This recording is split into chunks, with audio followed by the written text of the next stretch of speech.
Quero convidá-los a abrir as vossas Bíblias. Quer dizer, vamos abrir junto as nossas Bíblias, porque eu não abri a minha ainda lá onde eu quero. Apocalipse, capítulo 2. E quero que vocês...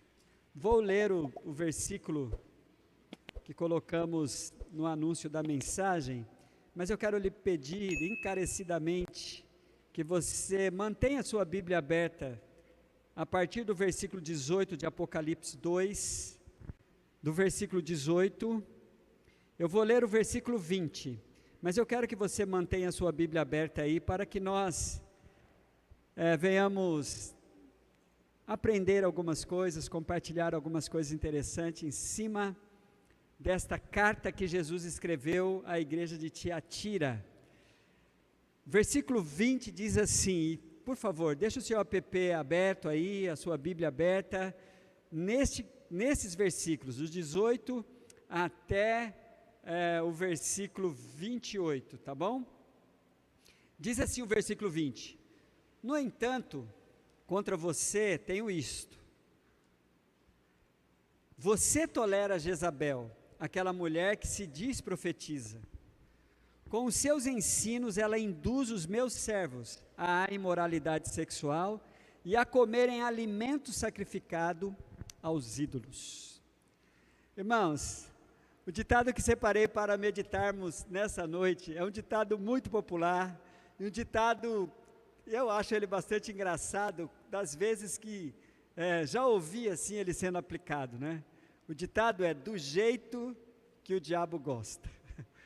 Não sei se você já usou isso, mas eu já ouvi, também já usei. Isso acontece quando alguma coisa está assim, totalmente uma encrenca danada, está dando tudo errado, né?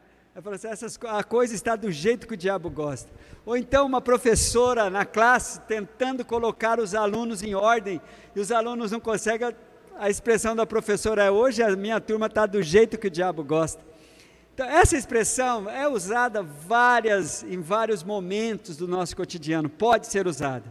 Agora, veja o desafio de hoje, encontrarmos uma igreja fazendo isso, aí é para acabar, né, irmãos?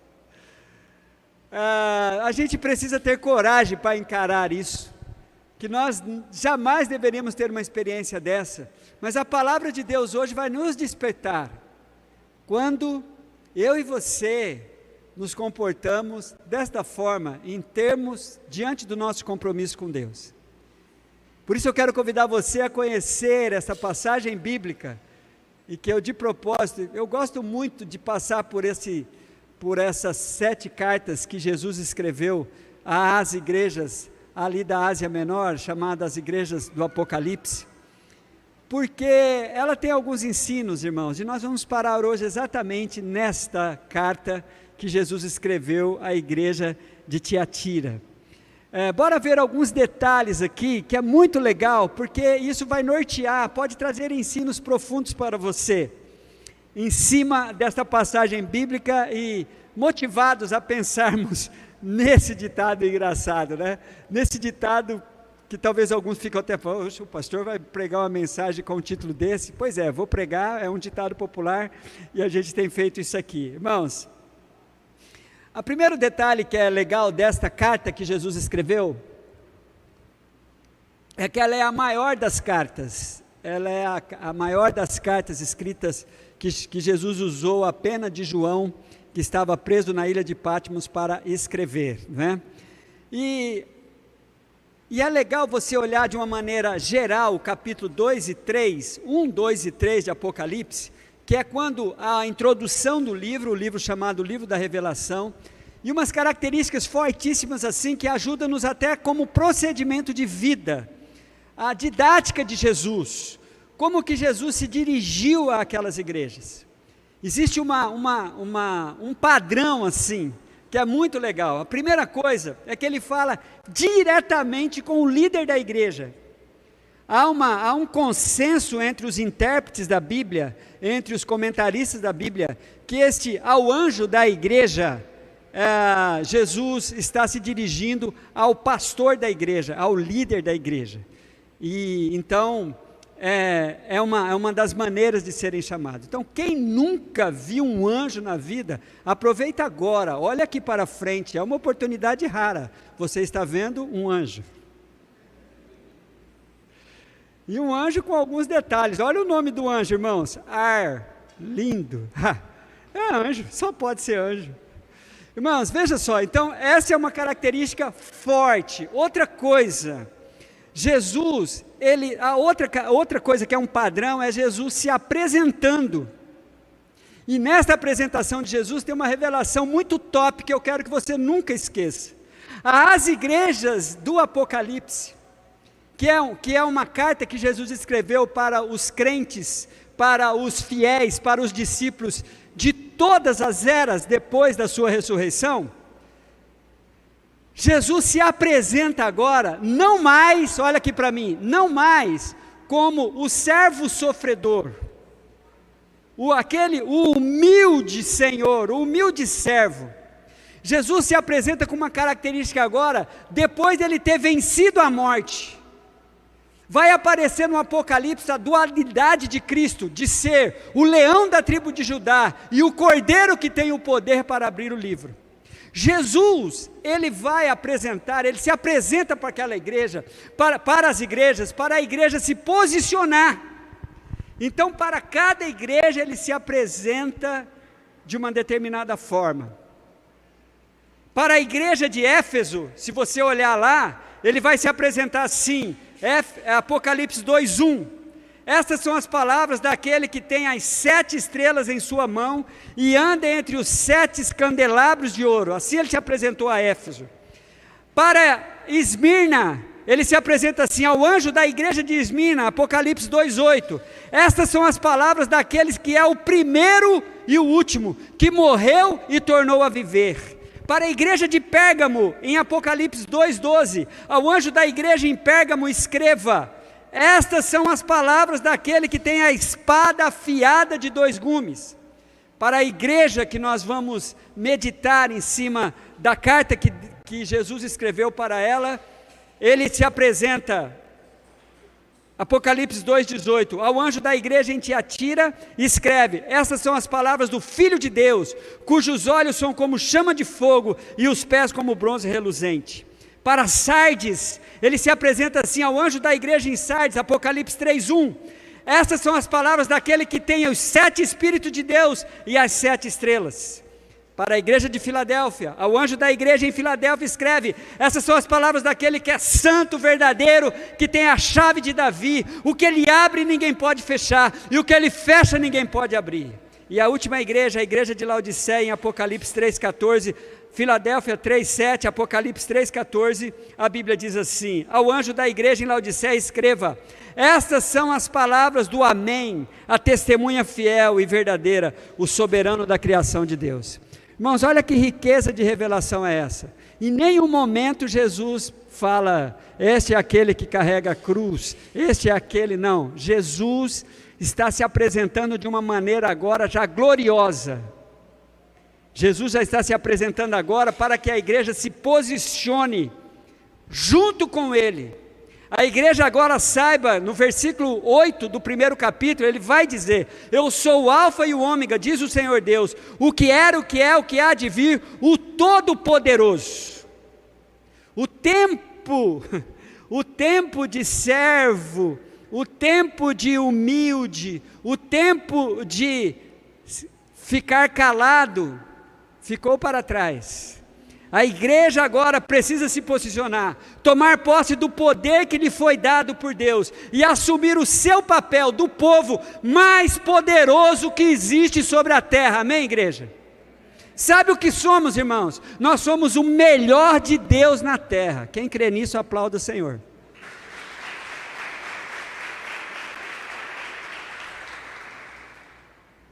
Outro detalhe dessas cartas, depois de se apresentar, Jesus faz uma afirmação para todas, queridos, todos. Ele fala, eu conheço você, eu conheço as suas obras. Se vocês forem olhar para todas, ele fala assim, eu conheço as suas obras. Esse é um conhecimento especial, é chamado conhecimento vivencial. o conhecimento de quem vive com. E por que ele conhece? Ele conhece você mais do que você. Ele sabe de coisas ao seu respeito que você não sabe. Ele é o que nos tem em suas mãos. Ele tem as 7 estrelas, que são os 7 anjos, e os 7 candelabros, que são as 7 igrejas. Pastores e ovelhas, todos estão sob o domínio dele. Então, ele se apresenta assim, você pode ver em todas as cartas, nas 7 igrejas, ele vai falar, eu conheço você, eu conheço as suas obras, eu conheço as suas obras. Jesus, depois de se apresentar, diz que conhece as suas obras. E tem uma característica forte, depois de dizer, ele tem como praxe, irmãos, olha, um procedimento de vida Jesus faz. Ele primeiro elogia a igreja, ele levanta os pontos fortes de cada igreja. Ele deixa bem claro o potencial de cada um. Nós poderíamos aprender com esse Cristo, né? Ele apresenta os pontos fortes de cada igreja, deixa bem claro o que aquela igreja tem de potencial. Seria bom a gente aprender isso com Jesus, né? Sempre procurar primeiro os pontos fortes e ficar sempre com os pontos fortes no nosso relacionamento com os nossos filhos, com a nossa esposa, com o nosso esposo, com os nossos irmãos, com os nossos amigos, com pessoas que conhecemos. Não venhamos ter um procedimento diferente do de Cristo, de procurar os pontos fortes e mostrar isso. Mas Jesus não deixa, para todos eles apresenta também as suas limitações, as suas fraquezas.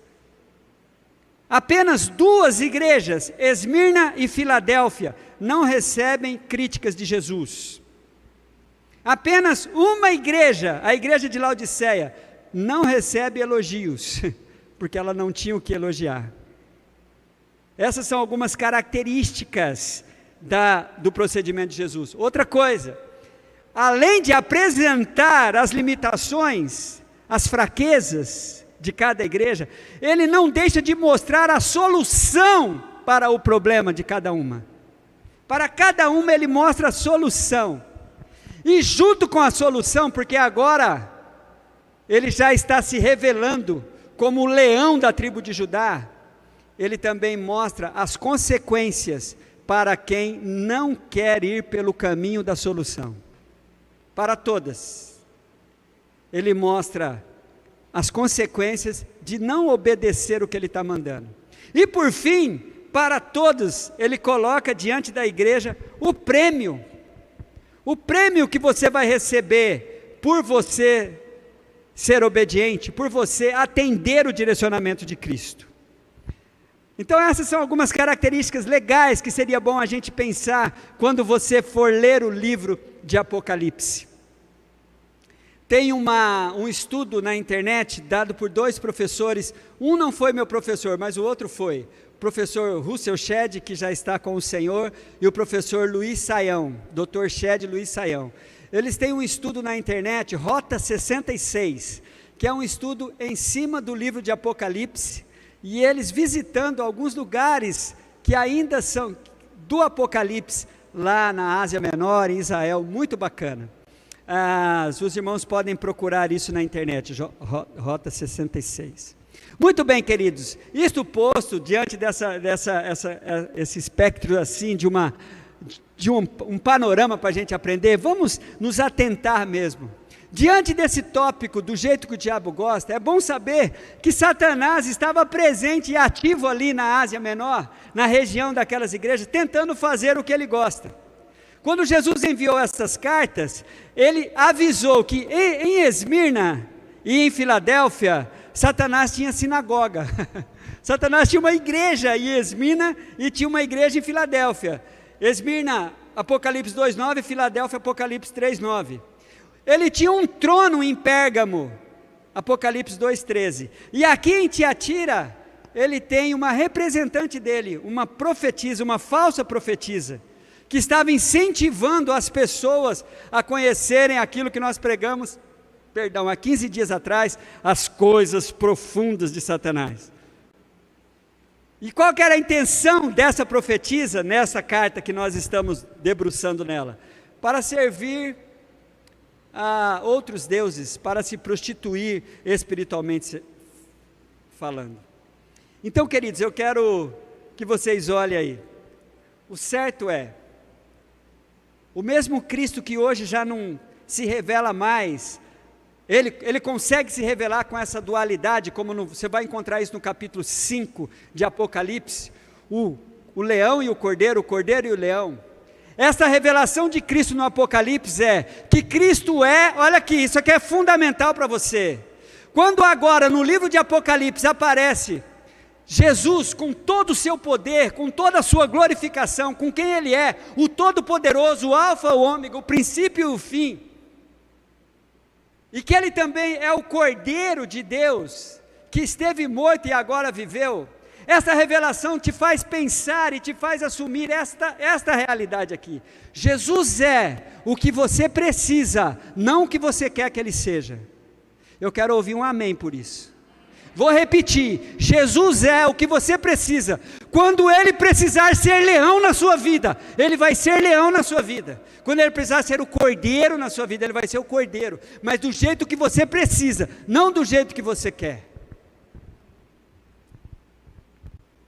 O tempo de só cordeiro já era, agora, irmãos, o pau vai torar. O tempo de cordeiro já era. Jesus vem agora querendo que a sua igreja se posicione. Por isso, queridos, é que Ele vai tratar essa igreja. Ele vai tratar a igreja de Tiatira, que estava vivendo, parte dela, não todos, estava vivendo, olha que doideira, irmãos, uma igreja vivendo do jeito que o diabo gosta. Então Jesus se apresenta para essa igreja dizendo que Ele é o Filho de Deus. Ele se apresenta para essa igreja dizendo que Ele tem olhos como chama, olha para o versículo 18, e os pés como bronze reluzente. O Filho de Deus, ela aparece raramente, por 2 vezes aparece no Apocalipse essa expressão, mas apenas para a igreja saber que a expressão do amor de Deus que se coadunou em Cristo Jesus, sendo o seu Filho que morreu por nós, Jesus está ali então se apresentando para aquela igreja, mas Ele também é aquele que tudo vê, e que tem o poder sobre todas as coisas. Isso é o que simboliza para nós, os olhos, os seus olhos são como chama de fogo, nada passa despercebido diante de Cristo, não tem nada que a luz do fogo que Cristo tem em seus olhos alcance, não dá para esconder nada dele, e os seus pés como bronze reluzente, é o poder. Você vai encontrar essa expressão também lá em Daniel 10,16, o poder do Todo-Poderoso, que tem sobre todo o poder para pisotear o seu inimigo. Então Jesus se apresenta assim, e eu acho impressionante, de como Cristo, então está deixando bem claro isso, que Ele vê tudo, Ele tem olhos penetrantes, Ele tem força para castigar e até esmagar os seus inimigos. Agora, irmãos, Ele se apresenta assim para a igreja, e depois diz, queridos, como que Ele vê aquela igreja? Olha o versículo 19, quando Jesus coloca aquela igreja para cima, conheço as suas obras, eu conheço você, olha que igreja top, irmãos, o seu amor, a sua fé, o seu serviço, a sua perseverança, sei que você está fazendo mais agora do que no princípio, diferente de Éfeso, né?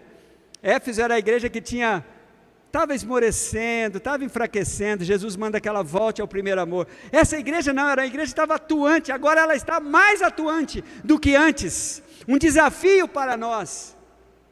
Essa igreja não estava reclamando, ai que tempo difícil, não, essa igreja estava atuando. Depois de elogiar, Jesus então chama a atenção da igreja. No entanto, tem umas coisinhas que a gente precisa conversar, irmãos, olha que coisa, olha que perigo. Eu quero destacar isso que Jesus viu naquela igreja. Jesus falou que aquela igreja era uma igreja amorosa. Então pare um pouco aqui. Jesus, quando vai falar do problema que aquela igreja tem, Ele vai dizer, olha, eu tenho contra você, olhe de novo para o versículo de número 20, que você tolera Jezabel, aquela mulher que se diz profetiza, com os seus ensinos, ela induz os meus servos à imoralidade sexual, a fazerem aquilo que o diabo gosta, não está aí, mas é a mensagem de hoje, a comerem alimento sacrificado aos ídolos. O principal problema, o principal defeito da igreja de Tiatira, ela tinha um nome bem definido, o nome era Jezabel. Não dá para afirmar com exatidão se era uma pessoa mesmo, uma profetisa, ou se era uma postura da igreja, se era o nome real de uma mulher que era membro daquela igreja, que pertencia àquela comunidade, ou se era uma maneira de chamar a atenção da igreja para aquilo. Mas o certo é que a Jezabel do Antigo Testamento, você vai conhecê-la lá em 1 Reis, a partir do capítulo 18, a esposa de Acabe, ela sempre foi sinônimo de sedução, de idolatria e de imoralidade. Irmãos, e a idolatria e a imoralidade, ela estava sempre ligada a uma espécie de prostituição. Foi assim que foi chamado por Deus no Antigo Testamento inteiro.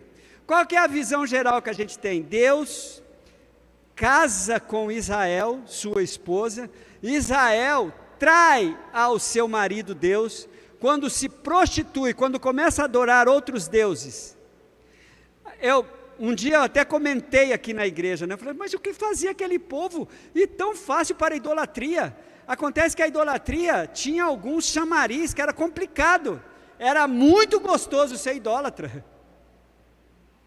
porque a idolatria estava sempre ligada a muita festa, muita comida, muita bebida e muita farra, era do jeito que o diabo gostava. Por isso que a idolatria tinha um grande chamariz. A idolatria moderna é um pouco chatinha, tem que ajoelhar, acender vela, subir escada de joelho, mas a idolatria antigamente era top, ó. Muita bebida, muita comida, muita festa, olha, um piseiro só. Por isso é que atraía, Então Deus está chamando a atenção da igreja, porque ela estava sendo seduzida por esse tipo de comportamento. Irmãos, pedi para destacar a expressão amor, sabe o que é? Eu até imagino aquela igreja, um jeitinho de nova aliança danado, sabe por quê? Muitas vezes nós não sabemos administrar o amor, nós temos dificuldade de colocar limites, nós temos dificuldade de dizer não, nós nos perdemos entre a postura de compreender a pessoa, ou então de ser conivente com ela. A gente tem que compreender, mas não pode ser conivente, precisamos pedir para Deus para isso. Temos que amar o pecador, mas não se apegar ao gostoso pecado que ele comete. É difícil amar assim, algumas vezes a gente pensa que amar é deixar, não, deixa fazer, não, queridos, aquela era uma igreja amorosa, mas a impressão que eu tenho, quando eu olho, ela tendo esse sério problema aqui, de estar fazendo as coisas do jeito que o diabo gosta, pelo menos parte dela, é porque ela não estava sabendo amar, tinha amor, mas nós precisamos amar, precisamos aprender a amar, vamos pedir para Deus nos dar discernimento e sabedoria para amar direito. Era uma igreja amorosa, mas estava com um sério problema. É um perigo isso, irmãos. É um perigo a gente não saber administrar as bênçãos que temos. E aquela igreja então, por conta de não fazer isso, estava fazendo as coisas bem do jeitinho que o diabo gosta. Agora vamos ver aqui no texto o jeito que o diabo não gosta, é o jeito de Jesus. Você vai olhar, depois da expressão de Jesus, você vai ver Jesus aqui, Jesus aparece como cordeiro aqui, mas não deixa de aparecer como leão também. Eu amo essa dualidade de Cristo no Apocalipse, é muito interessante. O Cristo que é o que eu preciso, tem hora que ele é o leão, tem hora que ele é o cordeiro. Se eu precisar do leão, aparece o leão, se eu precisar do cordeiro, ele aparece como cordeiro. Olha o que Jesus diz, Jesus dá uma oportunidade, olha as expressões que tem nessa carta, queridos. Depois que Jesus fala, olha, eu tenho contra vocês isso, olha o versículo 21, dei-lhe tempo para que se arrependesse. Esta é uma prática do cordeiro, a paciência do cordeiro, nos dar tempo, para a gente repensar, repense, esse caminho é o caminho certo, eu dei-lhe tempo para que se arrependesse, da sua imoralidade sexual, mas ela não quer. Olha interessante, né, irmãos, o amor de Deus não força ninguém a querer ser amado, Lembra aquele ensino que eu sempre repito aqui? Amar, ser amado, melhor dizendo, ser amado não muda ninguém. O amor de Deus não muda ninguém. O que muda uma pessoa é quando ele começa a amar a Deus. Porque se o amor de Deus mudasse as pessoas, o mundo já estava resolvido. Porque Deus ama o mundo de tal maneira. Então saiba, Deus te ama, mas o amor de Deus não pode te mudar quando você não é recíproco a esse amor. Ser amado não muda a pessoa. Agora, quando essa pessoa começa a amar, ela começa a ser transformada. Amém? Então, olha só, Jesus dá um tempo. Jesus fala para se arrepender, mas a Bíblia diz que ela não quer se arrepender. Então, aí aparece o quê? O leão. Cordeiro chega, ô meu filho, se arrepende, muda. O filho não quer, meu irmão. Agora, de novo, né? Por isso, olha só, irmãos, vou fazê-la adoecer, trarei grandes sofrimentos aos que cometem adultério com ela, a não ser que se arrependam das obras que ela pratica. Irmãos, olha só que coisa, Jesus, ele não está mais brincando de ser Jesus. É bom que você saiba que existem algumas coisas que não estão fluindo na sua vida, porque são diretamente consequências desta vida de não querer mudar, de não querer se arrepender, de não mudar a sua postura. Pessoas estão enfermas espiritualmente e até fisicamente, simplesmente porque está vivendo já esse tempo da revelação do Cristo, que não é mais o cordeirinho que morreu por você, ele morreu sim por você, mas agora ele é o seu Senhor, o que manda, e você tem que obedecer. É por isso que aqui, depois de dar o tempo, depois de oportunizar o arrependimento e a mudança de vida, já que não tem, vem o sofrimento, vem a enfermidade. E na mesma cama que Jezabel praticava a sua imoralidade, agora ela não está mais se prostituindo nessa cama, agora ela está enferma, agora ela está doente aí. E o leão continua, meu querido, e o leão continua. Versículo 23, matarei os filhos dessa mulher. Ó o leão. Irmãos, que bom a gente ter essa responsabilidade diante de Cristo agora, tá? Eu vibrei com isso aqui. Falei assim, olha como Jesus está leão aqui. Matarei os filhos dessa mulher. A ideia que se tem aqui são os discípulos, né, os seguidores. A parte da igreja que está seguindo, se afastando da vontade de Deus. Com o objetivo, irmãos, por favor, queridos, eu não acho nem um pouquinho estranho se nós entendêssemos que esse tempo que estamos vivendo de pandemia, talvez seja uma forma de Deus chamar a nossa atenção, como é esse exemplo que está aqui. Pessoas morreram ou morreram naquela igreja, com uma intenção bem clara. Olha aqui para mim, irmãos. Versículo 23, matarei os filhos dessa mulher, os discípulos dessa mulher, os seguidores dessa mulher, então todas as igrejas saberão que eu sou aquele que sonda a mente e os corações, o que tem os olhos como chama de fogo, e retribuirei a cada um de vocês, de acordo com as suas obras.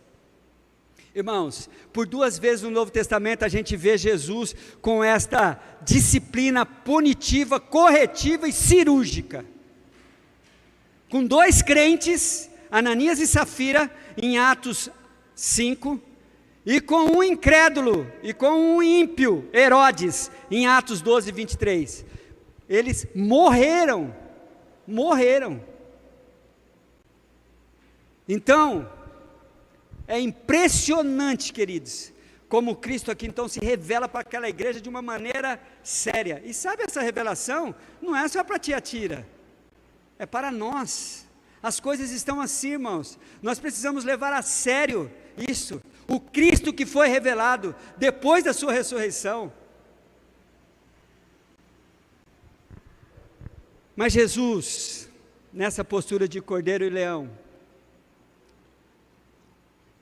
Com quem ele precisa ser cordeiro, ele é cordeiro. Então fique esperto, tá? Fique esperto. Cada um de nós precisamos despertar que viver do jeito que o diabo gosta não vai trazer o consolo de Cristo, a compreensão de Cristo. Vai trazer sim oportunidades de arrependimento, oportunidades de mudança. Mas se não aproveitar essa oportunidade, virá a disciplina corretiva. Tomara que não venha com a pena capital. Mas é bom você saber, Ele está no controle de todas as coisas. Jesus Cordeiro, versículo 24.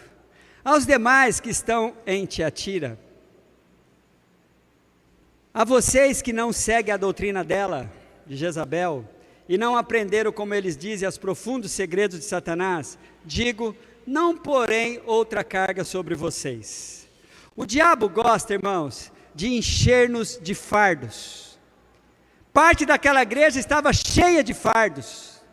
A cidade de Tiatira é uma cidade muito próspera. Era uma cidade que tinha na sua sociedade vários sindicatos de tecelões, vários sindicatos de comerciantes, sindicatos de pessoas que trabalhavam com bronze. Por isso que Jesus se apresenta aqui como bronze, que tem os pés como bronze polido.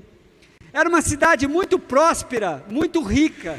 Então Satanás gosta de encher as pessoas com a ganância, com a sede de ter mais. Satanás gosta de colocar fardo sobre as pessoas com os seus mistérios que não existem. A imoralidade, o prazer e a idolatria são os fardos que o diabo coloca sobre as pessoas, entendendo que este é o melhor caminho. Mas Jesus não. Jesus não vai por esse caminho. Olha o que Jesus diz: outro fardo. Irmãos, isso é muito gostoso, né? Outro fardo não porei, outra carga, final do versículo 24, não porei outra carga sobre vocês, tão somente apeguem com firmeza ao que vocês têm. Igreja do meu Brasil varonil, eu vou dizer uma coisa aqui que é exatamente isso que eu creio, porque eu vejo isso na minha vida e na vida de muitas pessoas. Tudo que você precisa, olha para mim, tome posse disso. Tudo que você precisa para romper, para vencer, Jesus já te deu. Ele fala assim, tão somente apegue-se com firmeza ao que vocês têm. O que vocês têm é o necessário. Vocês não precisam de Jezabel, vocês não precisam das profundezas de diabo, vocês não precisam fazer as coisas que o diabo gosta. Porque se apeguem a todo o poder, aos dons, aos talentos, à direção, à paz, aos frutos do Espírito, a longanimidade, a paciência, o domínio próprio, a capacitação, o poder de sermos chamados filhos de Deus. Se apegue ao que vocês têm, porque tem um prêmio, irmãos, tem um prêmio. Olha o prêmio junto comigo, versículo 26, aquele que vencer e fizer a minha vontade até o fim, darei autoridade sobre as nações. Essa autoridade tem dois aspectos. Lembra aquele posicionamento que a igreja precisa aquela postura que a igreja precisa ter agora? Qual é o posicionamento? De que o Cristo que é o cabeça da igreja nesse tempo, nessa era, é o Cristo que nos deu poder, é o Cristo que nos transformou no melhor de Deus na terra, é o Cristo que nos fez o povo mais poderoso da terra. Esse povo poderoso da terra tem os aspectos de uma relação de domínio próprio e de domínio das circunstâncias. Por isso é que aparece essa expressão aqui, autoridade sobre as nações. Domínio sobre você mesmo e domínio sobre o meio. Você não é fruto do meio, você é sal para transformar o meio que você vive, você é luz para trazer o evangelho para o meio que você vive. Por isso é que esse é o prêmio, recebemos e já temos essa autoridade sobre as nações, e essa autoridade continua, o governo, e ele, o vencedor, governará com o cetro de ferro e as despedaçará a um vaso de barro. O inimigo não tem poder com alguém que vence assim com Cristo. E tem mais, irmãos, olha o prêmio, o que mais precisamos. E lhes darei a mesma autoridade que recebi de meu Pai. Vamos aplaudir ao Senhor por isso? É doido, irmãos. Queridos, olha que doideira. Você tem a mesma, não é uma autoridade, é a mesma autoridade. É muito tremendo isso. Por isso, se posicione diante de qualquer circunstância adversa da sua vida. Saiba que você tem autoridade, exercita, vai para cima. Isso é tremendo demais. E por fim, Jesus faz uma coisa muito poética. Lindo demais o finalzinho. E lhe darei a mesma autoridade que recebi a autoridade do meu Pai, também lhe darei a estrela da manhã. O que é a estrela da manhã, irmãos? Hoje, dentro os astrólogos, a estrela da manhã, eu acho que é o planeta Vênus, que a gente chama de estrela d'alva, mas a estrela da manhã tem um símbolo muito lindo para nós. Ela é a primeira que aparece quando o sol vai se abaixando. Ela é a primeira que aparece e ela é a última que se apaga. Esse Cristo que prioriza você, esse Cristo que vai dar para você sempre a primazia e estará contigo até o fim. Estrela da manhã, a última, a primeira que aparece e a última que se apaga. Por favor, você poderia ouvir a última exortação? Ouça isso, mas com os ouvidos espirituais. Olha o que a Bíblia diz. Aquele que tem ouvido, ouça. Irmãos, é impossível sair daqui sem o temor e o tremor diante de Deus, de que eu tenho que me posicionar. Eu não posso mais andar do jeito que o diabo gosta. Eu não posso mais me contentar. É assim mesmo. Toda casa é assim, toda igreja é assim, toda empresa é assim. Não. O Senhor deu o que a gente precisa para mudar as realidades da nossa vida. Quem crê nisso, diga amém.